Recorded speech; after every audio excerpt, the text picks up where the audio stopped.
Hi, welcome to today's edition of the Wellness Homesteader. My name's Kim. I'm glad you decided to join us today.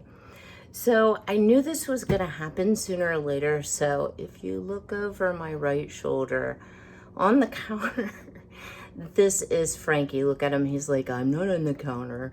So this is my beloved cat, Frankie, who sometimes does get on the kitchen countertops, and I figured eventually he would want to join us for a video, so I guess today's the day. But today is also the day that we are going to be making some homemade laundry detergent. So I do want to make my channel, about wellness and helpful things for you. And we've talked about wellness from the standpoint of organic food and canning and knowing what's in your food. But we haven't talked a whole lot about putting things on your body yet. So clothing is something that we wear every day. My son, who's now 35, has a lot of sensitivity to laundry products and has from the day he's been born, basically, challenge child. He's now 35, but that is what initially got me interested in what is in laundry soap and can I make my own to eliminate the products that were giving my son a problem. And the answer to both of those were a lot of different things are in laundry soaps depending on the brand that you use. And yes, you can make your own. And here's the bonus. Are you ready? Are you ready for this?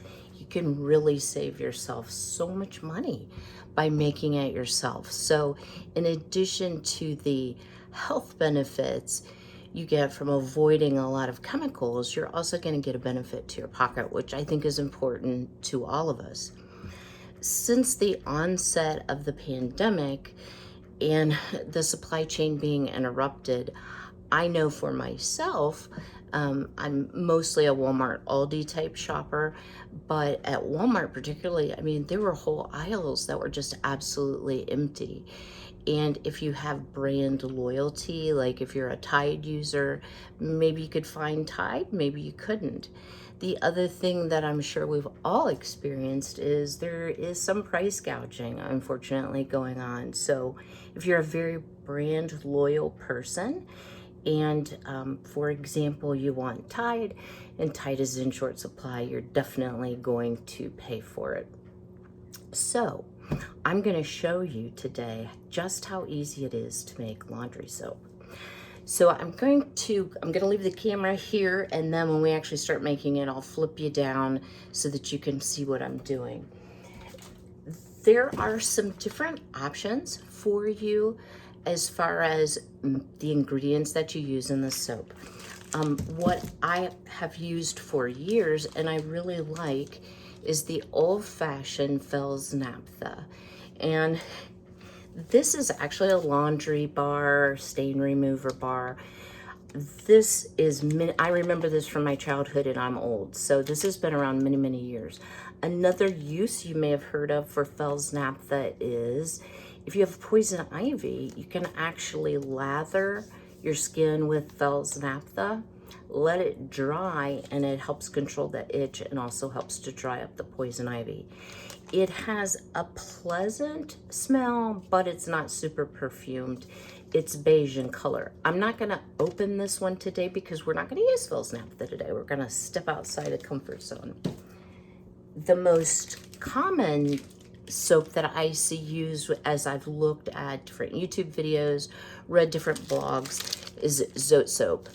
And this is very inexpensive. It's a humongous bar, as you can see, holding it in my hand. It's about twice this, well, almost 3 times the size. This is 5.5 ounces, and Zote soap is 14 ounces. This is safe for delicate clothes. It comes in blue, pink, and white is what I've seen. It has a scent, but again, it's a very neutral, not a super perfumey scent to it, but it does have the color in it.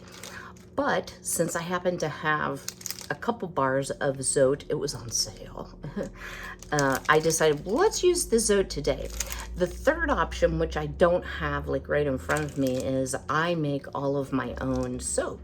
So I could also choose a bar of my mild body soap that I make, because I know exactly what's in it, to put into the laundry soap. But these being specifically for laundry, stain removal, etc., I think are your best choices.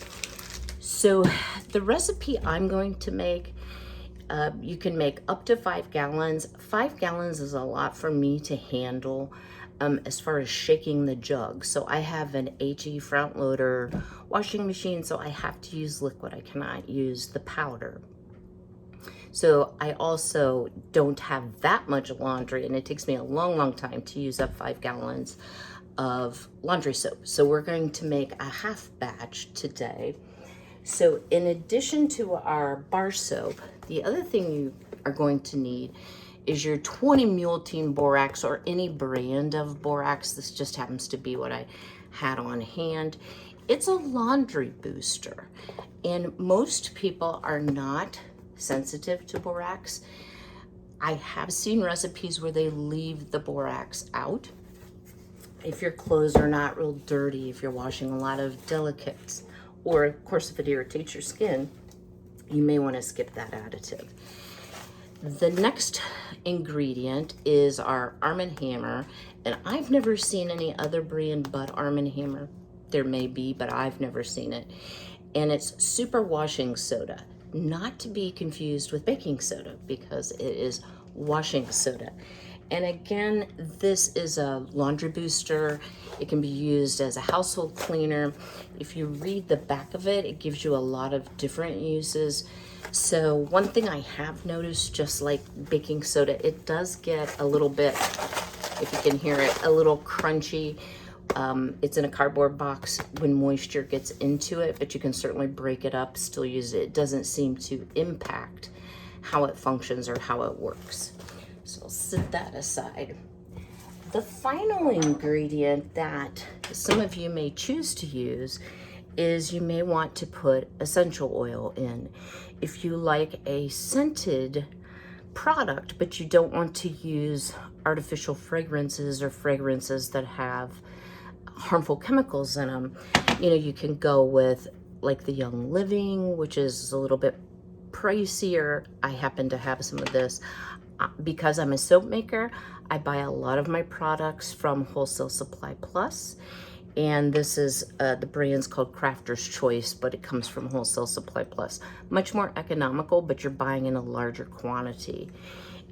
In a 2.5 gallon batch, I would not put more than half an ounce of essential oil, lavender, whatever you happen to choose. Citruses are also nice too.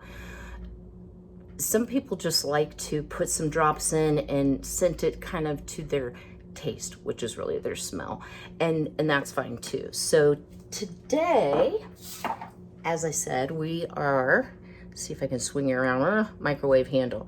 Okay, so I'll just take this off, hopefully.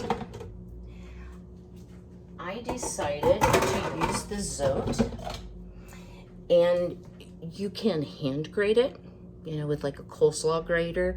I usually end up grating my knuckles and fingernails, so that was out for today. I was feeling a little accident prone.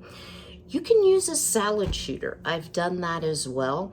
The one thing about a salad shooter, and that's the piece of equipment that makes like spiral cuts and different cuts of vegetables, is it tends to gum up a little bit. So I just used my Cuisinart brand food processor.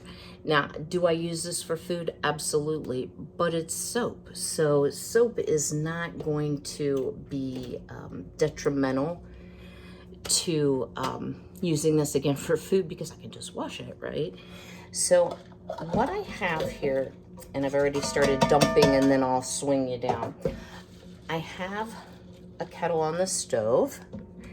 Yeah, I'm gonna have to move the whole thing. So I like using cast iron. I don't use any nonstick cookware, because as you all know, you usually end up with pieces of the nonstick cookware in your food, and I just don't know how safe or healthy that is. So I have chosen to use cast iron. You know, a lot of our grandmas, maybe even our parents used cast iron.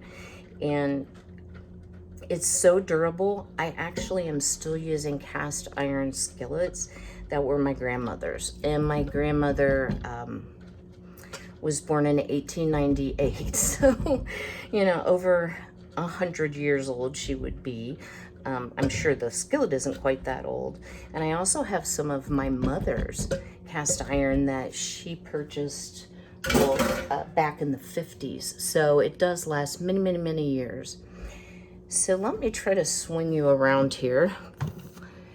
Get you out of the, aha, yes we can. Get you out of the line of the microwave handle. Sorry about that. I'm still learning what angles are best for filming.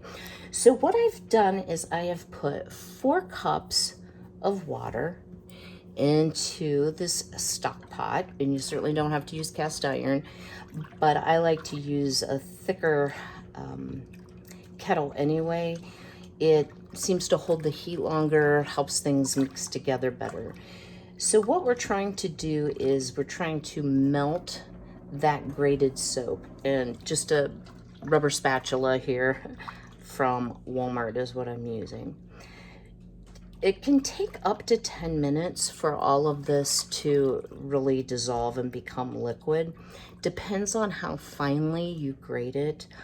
I do think the Zote is a little softer soap and it dissolves a bit faster than the Fels Naphtha.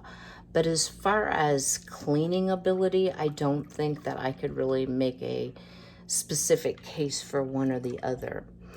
One of the things that you can do is, as we add our other ingredients and then we're going to dilute it down, it gets like a gel consistency. So you can use a stick blender. So I have a lot of Cuisinart products. I'm just a real fan of Cuisinart. I have had this stick blender for a number of years. It's what I use in making all of my soap. This particular one I do not use for food because I do use fragrance oils in some of my soaps, so I really don't want that in food. But this is a great way. I just don't have enough plugs to have it all plugged in at the same time, so we'll pop this into the wall while we wait, for the Zote to continue to dissolve. And we're pretty much, as you see, I'm not getting a lot of clumps, but I'm going to give it just a little bit longer. And I'm going to back that off because I have it on high. So I thought it would be interesting to talk a little bit. I guess you don't need to see my stomach while I talk. It might be interesting to just talk a little bit about pricing. And in addition to the wellness motivation or the ingredient control motivation, I thought, well, let's price this out. So I actually got online and took a look. Now, I know I talk about Walmart a lot, but living where I live, I don't have a huge amount of shopping options. And we have a super Walmart, and so they carry these products, and it's really easy for me to go online to walmart.com and take a peek.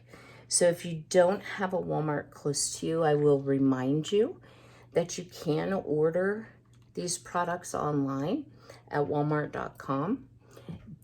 Shipping is free if you order $35 or more. So if you have additional shelf-stable food items, you know, coffee, toilet tissue, Kleenex, whatever it is that you might happen to need for your household, adds up to $35 pretty quickly. So that's a good option too. Also saves you gas.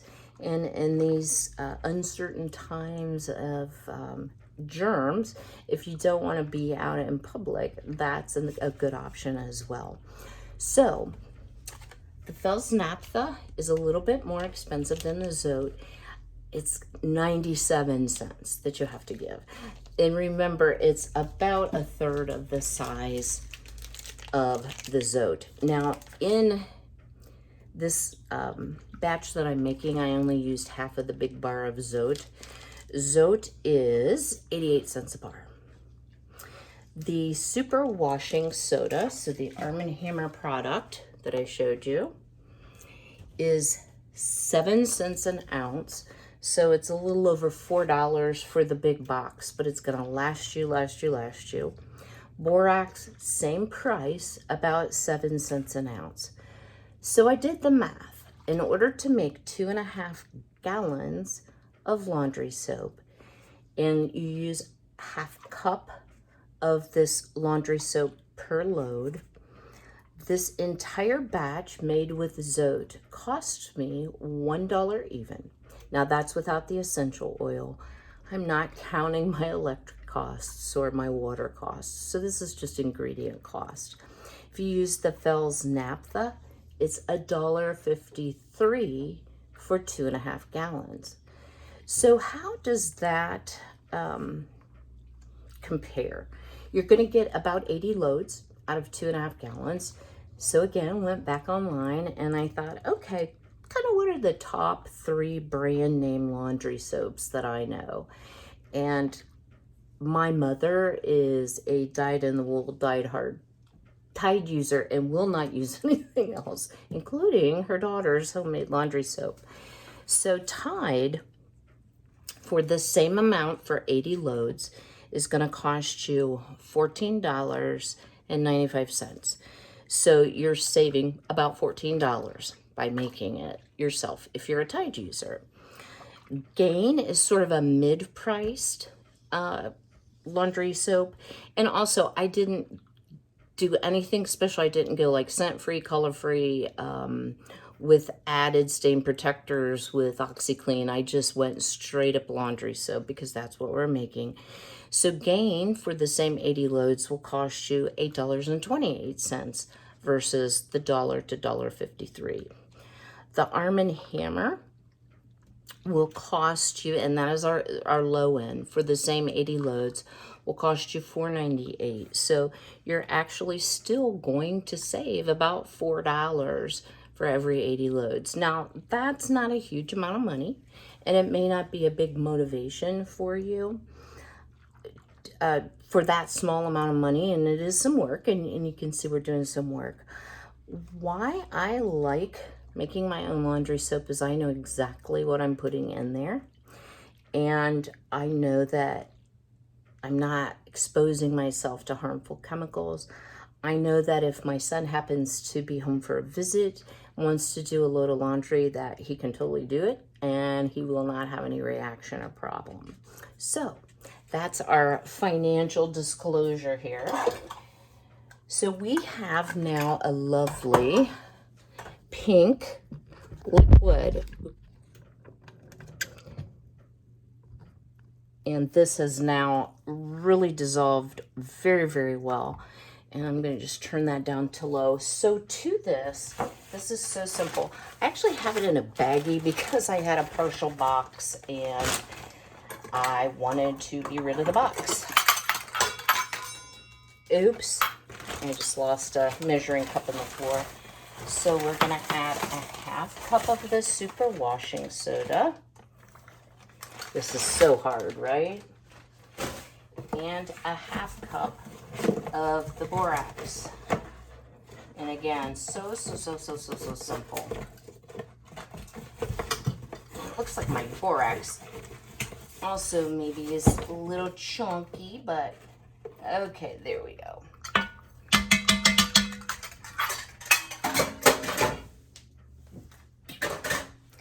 Now all we need to do is stir this up and give it a chance to really dissolve, just like we did the Zote soap when we were melting that.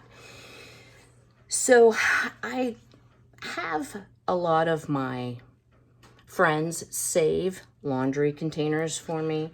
I have one of the really large Arm & Hammer laundry containers, and that works really well for me to put my homemade soap in. I wanted to use something where you could see what I was actually doing today. So I have this 2.5 gallon container. It's just a plastic container that I thought, okay, well, we'll use that. You want a container that as you're diluting this that you can shake it really well. 5 gallons is pretty heavy, and it's a little bit awkward for me to shake. So what you may have noticed while I've been yapping away here is kind of a change in the consistency, and it's gotten very gel-like, a lot thicker.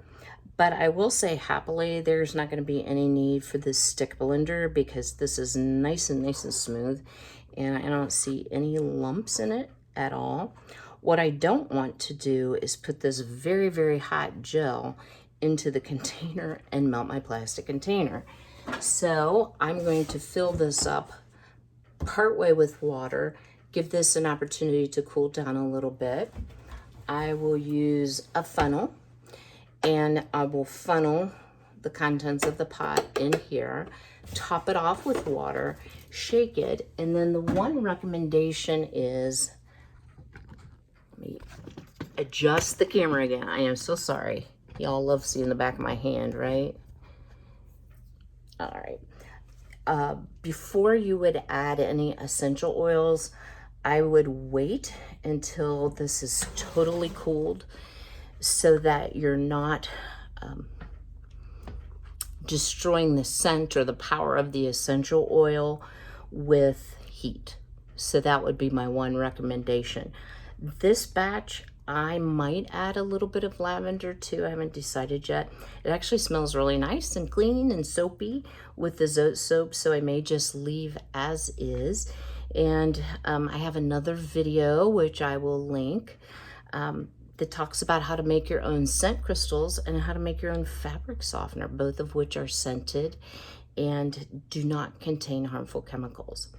So I hope you found this helpful. When I finish this soap, I'll try to make the thumbnail or the picture that you see a picture of the finished product if I can. If not, I'm sure we'll have other videos that I can show you what it looks like. It looks like a jug of pink laundry soap. So I hope you found this helpful. If you have comments or suggestions, I'd love to hear from you. Please drop a comment below. Don't forget to like. If you have folks that might be interested in the video, share. And if you haven't already, I hope that you'll subscribe. And don't forget to click the bell to be notified of new videos. So thank you for watching. Have a blessed day.